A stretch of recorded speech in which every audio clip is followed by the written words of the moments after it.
de manera muy breve y ya una vez terminado esto, empezaríamos ya nuestra primera clase, nuestro primer tema, que sería los medios de defensa constitucional. ¿Alguien me haría favor de proyectar el temario, si son tan gentiles? Nada más, ya vimos ayer el objetivo general del curso para ver ahorita los temas y también decirles que son 20 temas ahí, pero se van a reducir porque unos se repiten. Entonces, quiero que los eliminemos, por favor. ¿Quién me hizo favor ayer de proyectar? ¿O alguien más?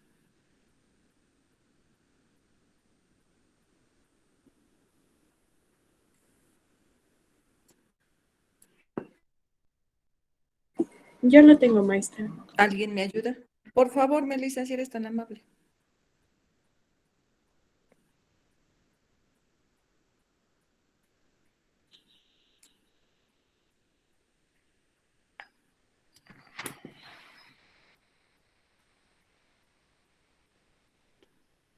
Bien, gracias, Melissa.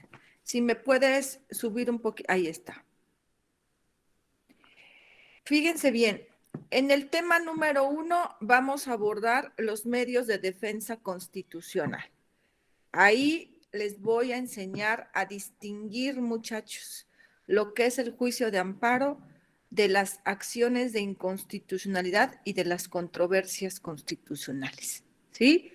Vamos a hablar someramente de los otros dos medios de defensa de la Constitución y una vez que ya sepan ustedes las diferencias que hay entre cada uno de ellos y también las similitudes, porque les voy a enseñar algunas coincidencias que hay, terminaríamos ese tema. Entonces, primer tema, medios de defensa, amparo, acciones y controversias constitucionales.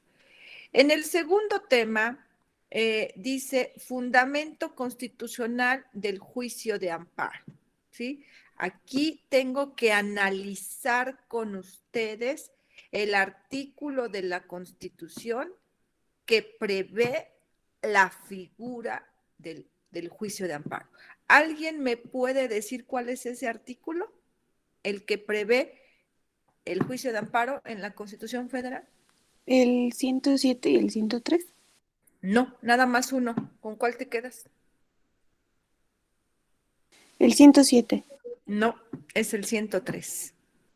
En el 103 de la Constitución está prevista la figura del juicio de amparo. Ahí. En el 107, Andrea, se regula el amparo, pero si no estuviera el 103, no puede estar el 107. Entonces, el fundamento del juicio de amparo es el 103. Ahí voy a analizar con ustedes este artículo para ver si entendieron el tema 1. Ahí es donde me doy cuenta si ustedes entendieron el tema 1. En el tema número 2, vamos a hablar de los principios que rigen el juicio de amparo, ¿sí? Un principio es algo que no cambia, muchachos, ¿sí? Es algo que desde el origen está hasta el final. Entonces, el amparo tiene ciertas características que lo distinguen de otros juicios. Estas características no cambian desde que el juicio de amparo fue creado en México. Han intentado, en algunas reformas constitucionales, han intentado quitarle algunas características al juicio de amparo, pero no han prosperado, porque son principios que no pueden cambiar. Y si le cambian características al juicio de amparo, desvirtúan la figura, entonces ya no sería amparo, sería otra cosa menos amparo. Entonces, ahí les voy a enseñar todas las características del juicio de amparo, las reglas del juicio de amparo. Luego, en el tema número 4, las partes en el juicio de amparo. Ayer estábamos hablando que el amparo es un juicio, que empieza con una demanda y termina con una sentencia, pero ahí va a haber un actor y va a haber un demandado. Entonces, aquí te voy a enseñar que los personajes que pueden intervenir en un juicio de amparo, ¿sí? No nada más es actor y demandado. ¿Quién dijimos que iba a ser el actor? El gobernador. El gobernado, ¿no? Quejoso. ¿Y quién iba a ser nuestro demandado en el amparo? La autoridad. Una autoridad. Bueno, pero en el amparo no nada más juega el gobernado quejoso con la autoridad, sino que le vamos a agregar otros 2 personajes que en su momento los voy a explicar. El famoso tercero interesado y el Ministerio Público Federal. O sea que ¿cuántos sujetos intervienen en el juicio de amparo? 4. 4. Ahí, Kevin, te voy a enseñar todas las partes en el juicio de amparo. ¿Vamos bien? Luego, tema número 5, división del juicio de amparo. Ayer les dije que hay 2 vías para tramitar el juicio de amparo, vía directa y vía indirecta. En el tema 5 te voy a explicar cuándo promueves un juicio de amparo y cuándo promueves otro. Luego, en el tema número 6, términos en el juicio de amparo, que más bien no me gusta la palabra términos, serían plazos en el juicio de amparo. Como el amparo es un juicio, pues tiene la ley que prever plazos. ¿Plazos como para qué, muchachos? A ver, dime un plazo. ¿Como para qué? ¿Con qué inicia el amparo? ¿Con la admisión de la demanda? ¿Con la admisión? A ver, ¿con la admisión? Bueno, ¿Qué tienes? Ajá. Con la presentación. Entonces, para presentar la demanda de amparo, ¿sí? Los gobernados tienen un plazo, un cierto tiempo para presentar la demanda de amparo. Yo te voy a enseñar los plazos que marca la ley de amparo para presentar la demanda. O también plazos dentro del juicio de amparo, como plazos para ofrecer pruebas, plazos para presentar alegatos, plazo para que se lleve a cabo la audiencia, etc. Entonces, esos términos procesales, ¿sí? Esos plazos te los voy a explicar en el tema número 6. Tema número 7, ¿sí? En el 7 dice la competencia en el juicio de amparo. Este tema 7, muchachos, es complicado. Yo creo que es uno de los más difíciles que hay en el juicio de amparo, pero voy a tratar, como lo he hecho siempre, de que sea muy digerible para ustedes. En este tema, ayer dijimos que tribunales federales son los que conocen de amparo, nada más federales, pero yo te tengo que explicar qué tribunales federales van a conocer de un amparo y cuáles de otro, porque hay tribunales federales que conocen de amparo indirecto y hay tribunales federales que conocen de directo. Entonces, ahí te tengo que enseñar la competencia. Y no nada más por el tipo de tribunal, ¿sí? Que sería competencia por grado, sino que te tengo que enseñar competencia por territorio y competencia por materia. Entonces, eso te lo enseño en el tema número 7. Ese tema es importantísimo, muchachos, importantísimo. Imagínate que tú el día de mañana vayas a presentar una demanda de amparo, hagas tu demanda de amparo, la presentes y te diga el juez, no soy competente. Porque esta demanda no es en vía directa, es en indirecta, porque esta demanda por territorio yo no tengo jurisdicción o por materia no me atañe, ¿sí? Entonces, aguas, porque entonces todo tu trabajo se te fue a la basura. En el tema número, mi niña, ¿no me puedes ampliar un poquito la letra? Porque aunque traigo lentes, me está costando trabajo. Ya, gracias. ¿Qué pasó?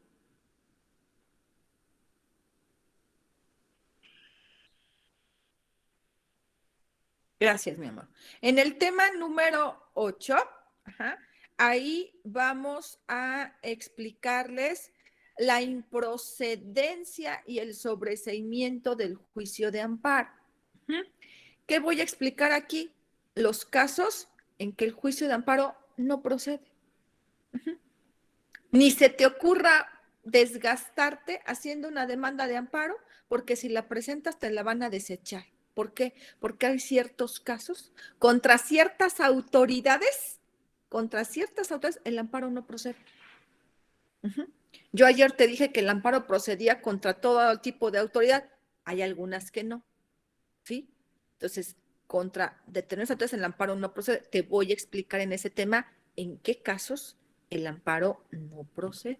Y ahí mismo, ¿sí? Me habla en el tema 8 del sobreseimiento del juicio de amparo.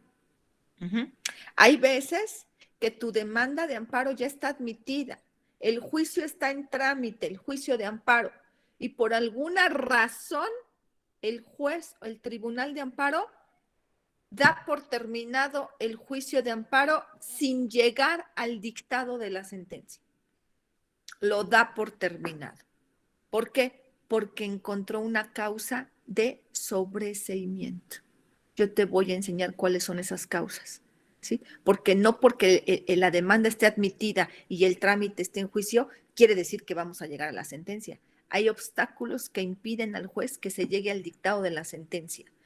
Ahí te voy a enseñar que se tiene que sobreseer el amparo, pero te voy a explicar cuáles pueden ser esos obstáculos. Tema 8. Tema 9. Resoluciones en el amparo.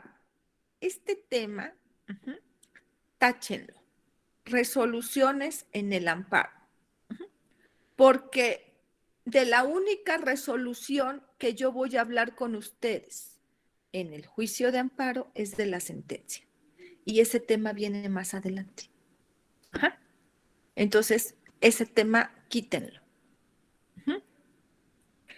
Luego, en el tema número 10, en el tema número 10 dice, la procedencia constitucional y legal, ¿sí? O sea, los casos en que según la Constitución y según la ley de amparo, por eso es constitucional y legal, la procedencia constitucional y legal del amparo indirecto y del amparo directo.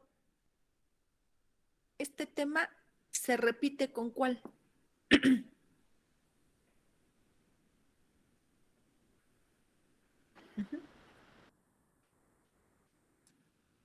¿Con cuál tema se repite? Porque en el tema 10 te tengo que explicar en qué casos procede amparo directo y en qué casos procede amparo indirecto. Según la Constitución y según la ley de amparo. Este tema, ¿con cuál se repite?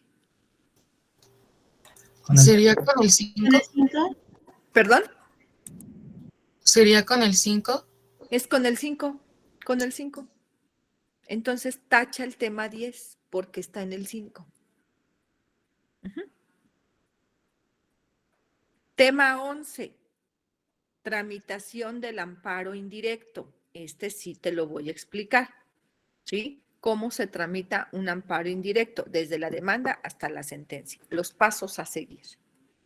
En el tema 12, tramitación del amparo directo. Este tema también te lo voy a explicar, de cómo empieza el amparo directo desde la demanda hasta la sentencia, sus pasos. Tema 13, perdón. Tema 13. Particularidades del amparo contra leyes. Cuando tú promuevas un amparo en contra de una ley, el amparo tiene ciertas características. Es un amparo muy especial. Esas características especiales te las voy a explicar en este tema, pero nada más son cuando promuevas un amparo contra leyes. Después te explico. Tema número 13. Gracias. Tema número 14, perdón, 14. Sentencias en el juicio de amparo. Aquí te voy a explicar que hay sentencias que conceden el amparo, sentencias que niegan el amparo o sentencias que sobreseen el juicio de amparo. ¿Sí? Te voy a explicar cuándo se va a dictar una, cuándo se va a dictar otra y cuándo la otra. Luego, y también ahí te voy a explicar qué recurso, si te va mal en el juicio de amparo, si pierdes el juicio de amparo, qué recurso puedes interponer en contra de la sentencia. Tema número 15, cumplimiento de las sentencias de amparo. Acuérdense que ayer que analizamos el objetivo general, les dije que no nada más bastaba con tener la sentencia de amparo, sino que en algún momento de tu vida que ganes el juicio de amparo, ahí no has terminado tu trabajo. Todavía necesitas iniciar un procedimiento ante el mismo tribunal de amparo, para que te ayude a que esa sentencia que te concedió el amparo se cumpla, se acate. Ese procedimiento te lo voy a enseñar en el tema número 15, que es cumplimiento de las ejecutorias de amparo. En el tema número 16, ¿sí? Los incidentes en los juicios de amparo. Táchalo. Este tema 14 no te lo doy. Te explico por qué.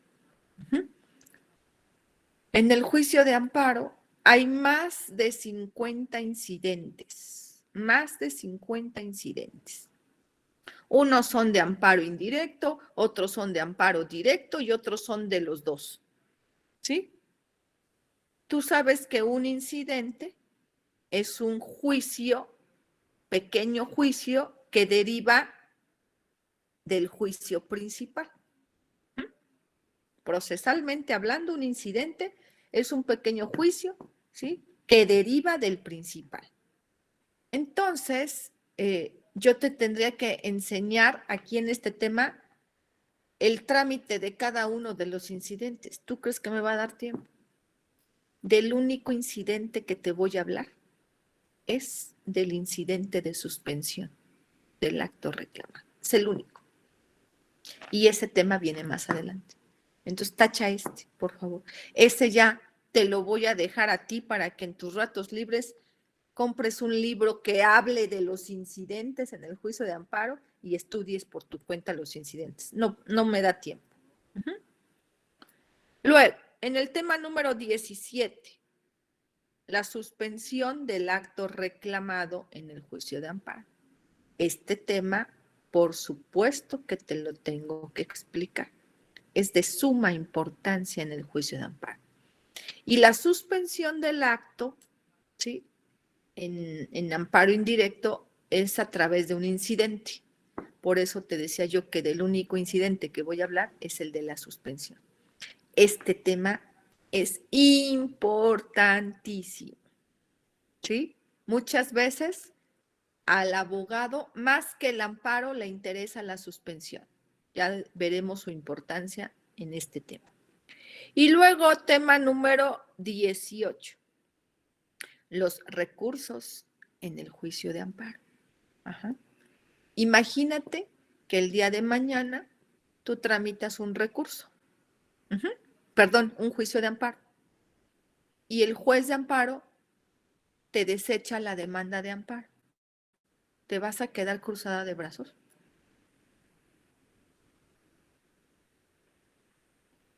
¿Tú crees que los jueces siempre tienen la razón?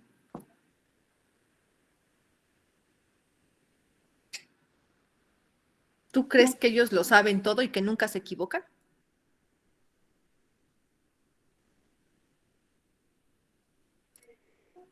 ¿Tú crees eso? No. Pues no. Entonces, Ana, Beatriz, ¿qué pasaría si tramitas un juicio de amparo, presentas tu demanda y lo primero que te encuentras es que el juez ya te desechó la demanda de amparo? ¿Qué harías, Anita? ¿Vas y le gritoneas y le mientas a su mamá? ¿O qué harías, Anita? Primero un coraje, ¿no? Eso que ni qué. ¿Cómo que me desecharon mi demanda? Ese coraje nadie te lo quita. Pero jurídicamente hablando, Anita, ¿qué harías? Pues intentarla ingresar ante... ¿Cómo si ya te la desechó? ¿Cómo si ya te la desechó? ¿Cómo? ¿Cuál es el tema, Anita? Kevin, ¿me puedes ayudar? Edgar, ¿Se mete un recurso, profesora? se interpone un recurso, Anita. ¿Para qué son los recursos en un juicio, muchachos, procesalmente hablando?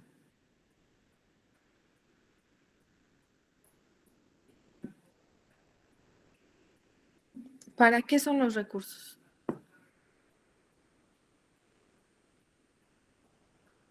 ¿Ya llevaron procesal civil? Teoría general del proceso ya llevaron. ¿Para qué sirven los recursos? Sería para buscar apelar la decisión del juez. A ver, ojo, ¿para qué sirven los recursos? Cualquier recurso. Te desechan la demanda. ¿Te quedas cruzado de brazos? No, lo que buscaría sería cambiar esa decisión. Cambiar la decisión, impugnarla. Tú utilizas un recurso cuando no estás de acuerdo con lo que el tribunal te está diciendo. Si tú no estás de acuerdo con lo que el tribunal te dice, vas a impugnar la resolución. Y esa impugnación la vas a hacer interponiendo ¿qué cosa? Recursos. Un recurso. Entonces, como el amparo es un juicio, ¿te imaginas cuántas resoluciones te puede dictar el tribunal de amparo que te pueden afectar? Una, que no te admita la demanda.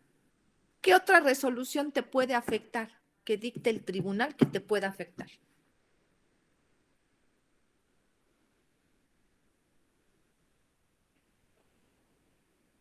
¿Qué otra resolución? El desechamiento de pruebas. Que no te admita pruebas, claro, que te deseche pruebas. Ah, no, ¿cómo que me las he hecho? Voy a interponer un recurso, me voy a inconformar para con el recurso tratar que esa resolución cambie. ¿Qué otra resolución? Que no te admitan la demanda, que no te admitan pruebas. ¿Qué otra? Hasta el final. La sentencia. Pues que la sentencia no sea favorable. Que si eres el abogado del quejoso, en lugar de que concedan el amparo, negaron el amparo. ¿Sí? Entonces, ¿te vas a quedar cruzado de brazos con esa sentencia? Vas a interponer un recurso, la vas a impugnar. Entonces, en este tema, yo te tengo que enseñar los recursos que como abogado o abogada vas a tener a tu alcance para impugnar cualquier resolución que te dicten mal durante el juicio de amparo. ¿Sí queda claro? Tema número 19. La responsabilidad en el juicio de amparo. Aquí, en este tema, ¿qué vamos a ver en la responsabilidad del juicio de amparo? Ya vimos que en el juicio de amparo van a intervenir 4 personajes, ¿no? El gobernado quejoso, la autoridad, el tercero interesado y el Ministerio Público Federal. Bueno, si en el juicio de amparo estos personajes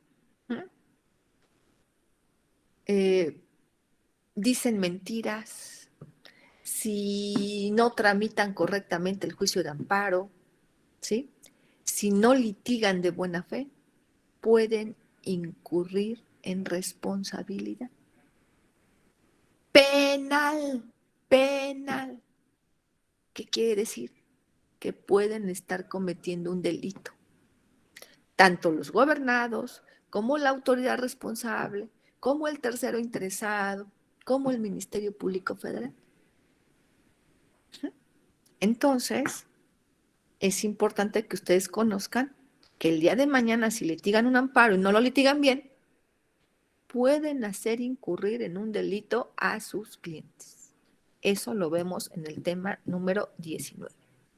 Y en el 20, en el tema número 20, dice la jurisprudencia.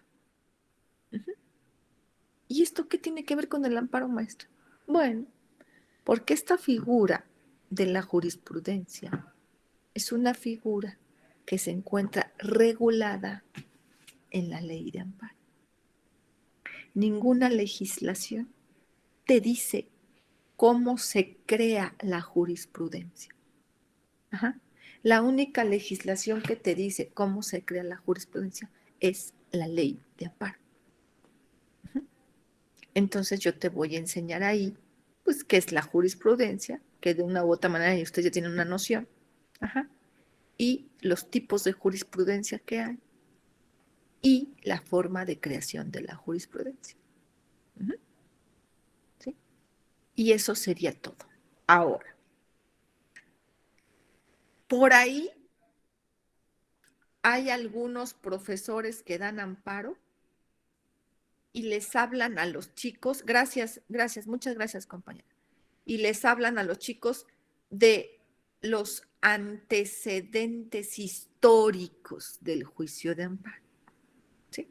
O sea, de la historia del juicio de amparo, dónde nació, o sea, toda su evolución hasta llegar ahorita al 2022. Yo, Blanca, no enseño historia de amparo. Aunque es importante saber de dónde viene esta figura, lógicamente, pero no quiero perder el tiempo con antecedentes históricos. Prefiero enseñarles lo práctico, lo que ustedes van a utilizar en su vida profesional. ¿Sí? En cambio, la historia, que es importante, no es algo que utilices en el litigio, ¿estás de acuerdo? Te sirve como cultura, me queda claro, pero no aplicas la historia en el litigio. Entonces, si alguien quiere estudiar los antecedentes históricos del juicio de amparo, yo les pido que lo hagan de manera autodidacta. Yo no voy a explicar amparo, historia. Yo lo practico. Y investiguen ya cuando vayamos avanzando en el curso, que otros compañeritos de ustedes del mismo semestre que estén con otros profesores se tardan medio semestre estudiando historia de amparo. ¿Y de la práctica qué cosa? Nada. Entonces, ese tema de los antecedentes históricos yo se los dejo a ustedes para que de manera autodidacta lo lean, porque realmente eso es cultura, nada más es de leer, no hay que explicar realmente ahí nada. Entonces, con esto es el temario, lo que vamos a ver durante todo el curso. Es muy ambicioso, está largo, extenso, pero no es imposible de que podamos ver todos los temas, porque así tiene que ser para cubrir el 100% del tema. ¿Alguna duda hasta aquí?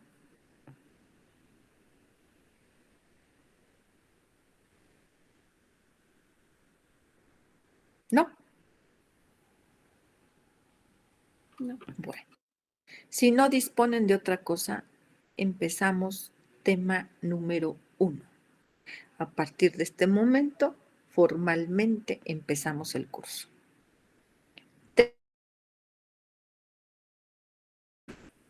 Los medios de defensa constitucional. En México,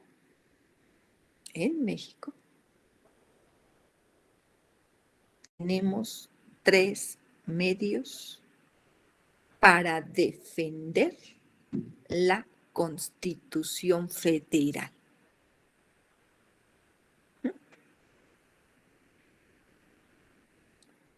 Y ustedes me van a decir, oiga, maestra, pues ¿qué no es para defendernos nosotros?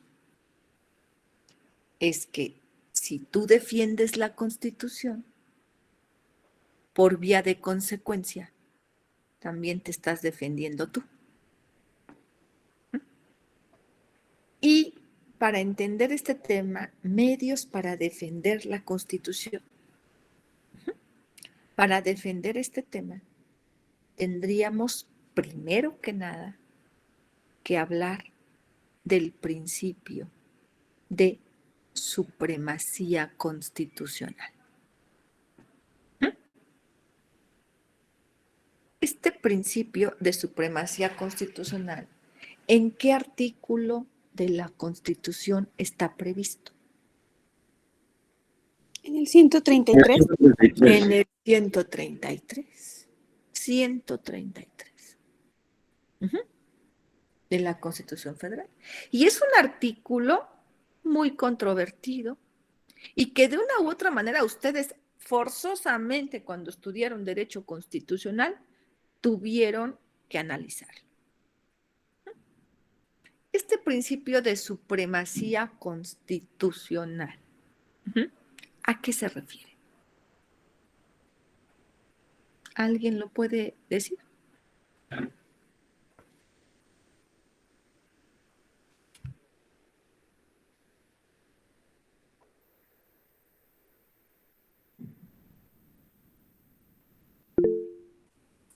A ver.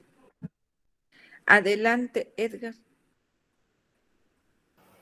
Sí, maestra, que es el carácter o atributo de la Constitución de fungir como la norma jurídica positiva superior que da validez y unidad a un orden jurídico nacional y que la Suprema Corte ha determinado en varios criterios que los tratados internacionales... Espérame, momento, a ver, despacito.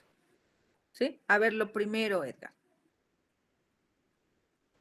Sí, maestra, que es un carácter o atributo de la Constitución de fungir como la norma jurídica positiva superior que da validez y unidad a un orden jurídico nacional. Hasta ahí. Entonces, el principio de supremacía constitucional implica que en todo estado, ¿sí? Estado, sinónimo de país, ¿sí? En el ámbito internacional no hablamos de países, hablamos de estados.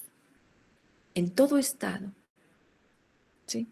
La ley superior, la ley suprema es la constitución de cada estado. Porque a partir de esa constitución, ¿sí? Se marcan las directrices, los lineamientos para estructurar el resto de la legislación de ese estado. Digamos que la Constitución es la base de todo el sistema jurídico de un estado. ¿Por qué es la base? Porque a partir de esta norma suprema llamada Constitución, ¿sí? Se marcan los lineamientos para la creación de todas las leyes ordinarias que van a regir o van a tener vigencia en ese estado. Por eso dicen que la Constitución es la madre de todas las leyes de un estado. Sí. Y como es la ley suprema, ¿sí? La que marca las directrices, pues por encima de la Constitución de un estado no puede existir ¿qué cosa? Ninguna otra normatividad que esté por encima de ella.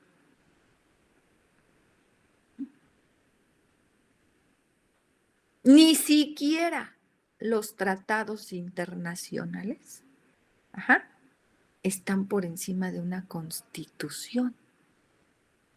Por eso hablamos de una supremacía constitucional. Y decíamos que este artículo 133 es muy polémico. ¿Sí? Porque dice literalmente el artículo, literalmente. Esta Constitución, las normas que emanen de ella, los tratados internacionales que estén de acuerdo con ¿qué? Con la propia Constitución. Con la propia Constitución. Entonces, con esto te demuestro que es la Constitución la que marca las directrices. Esta Constitución, los tratados internacionales que estén de acuerdo con ella y las leyes que deriven de la Constitución serán ley suprema. Entonces, quiere decir, decían otros, no, es que también entonces los tratados y también las leyes ordinarias son ley suprema. Sí, son ley suprema siempre y cuando estén de acuerdo y no contravengan ¿qué cosa? La Constitución. La Constitución. ¿Y por qué son ley suprema tratados internacionales y leyes que emanan de la Constitución? ¿Sí? Porque al no contravenir la Constitución, al no chocar con ella, están cumpliendo con sus directrices. Entonces, revisten la supremacía constitucional por no chocar, no contravenir con los principios de la Constitución. Pero la Constitución de un Estado es la que va a marcar, a dar la pauta, las bases sobre las cuales todo el sistema jurídico restante de un Estado debe ceñirse. Por eso, algunas veces la Constitución es la base, está abajo de una pirámide, y en otras veces la Constitución está en la cúspide, porque arriba de la Constitución no puede, de un Estado, arriba de la Constitución de un Estado no puede existir ningún otro ordenamiento jurídico. ¿Sí? Si ustedes revisan, tienen la oportunidad de leer un tratado internacional, el que quieran, ¿sí? Se van a dar cuenta que el mismo tratado dice, prohíbe cosas, el mismo tratado prohíbe cosas a los estados, a la comunidad internacional, a los que están adheridos a ese tratado, pero también el mismo tratado deja salvedades. Y esas salvedades que deja el tratado es justamente para respetar ¿qué cosa? La Constitución. ¿Para respetar qué?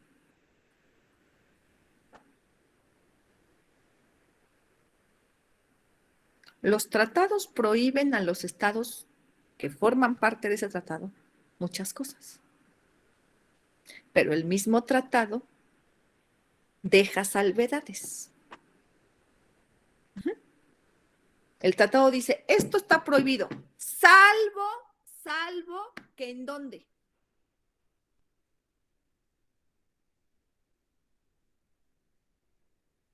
Que en la Salvo que que en la Constitución del país Que en la esté permitido. Constitución de cada estado diga lo contrario.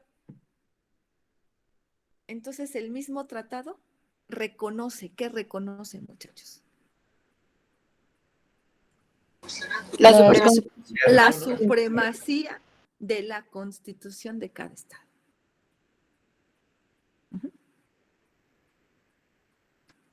¿Por qué? Porque cada estado tiene libertad para darse la Constitución que más le convenga. ¿Sí? El tratado internacional no puede imponer condiciones a un estado. ¿Sí? Porque se debe respetar la libertad que tiene cada estado para autodeterminarse. Les voy a dejar una tareita. Me van a decir, pues no, que no deja tareas. Ay, es una tareita aquí. No les va a costar mucho trabajo. ¿Sí?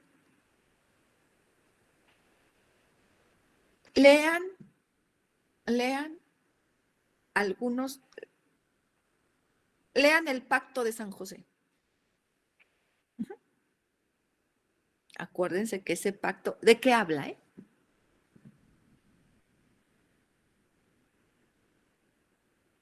A grosso modo.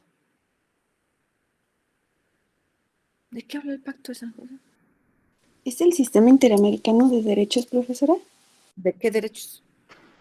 De los derechos humanos. De ¿no? los humanos, exacto, el Pacto de San José. Sí, habla de los derechos humanos. ¿Sí?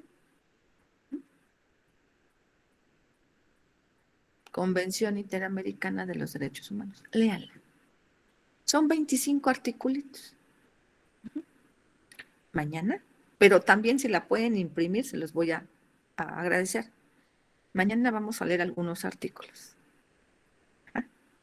y les voy a demostrar cómo esa convención, donde México la ha ratificado, y no una vez, muchas veces, donde México es parte, donde Estados Unidos es parte, vamos a ver cómo la misma convención respeta. ¿Qué respeta?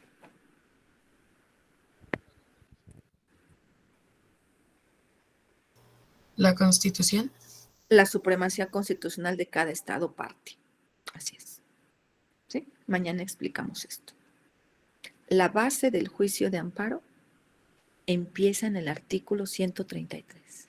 Si no entendemos este principio de supremacía, muy difícilmente vas a poder entender el juicio de amparo.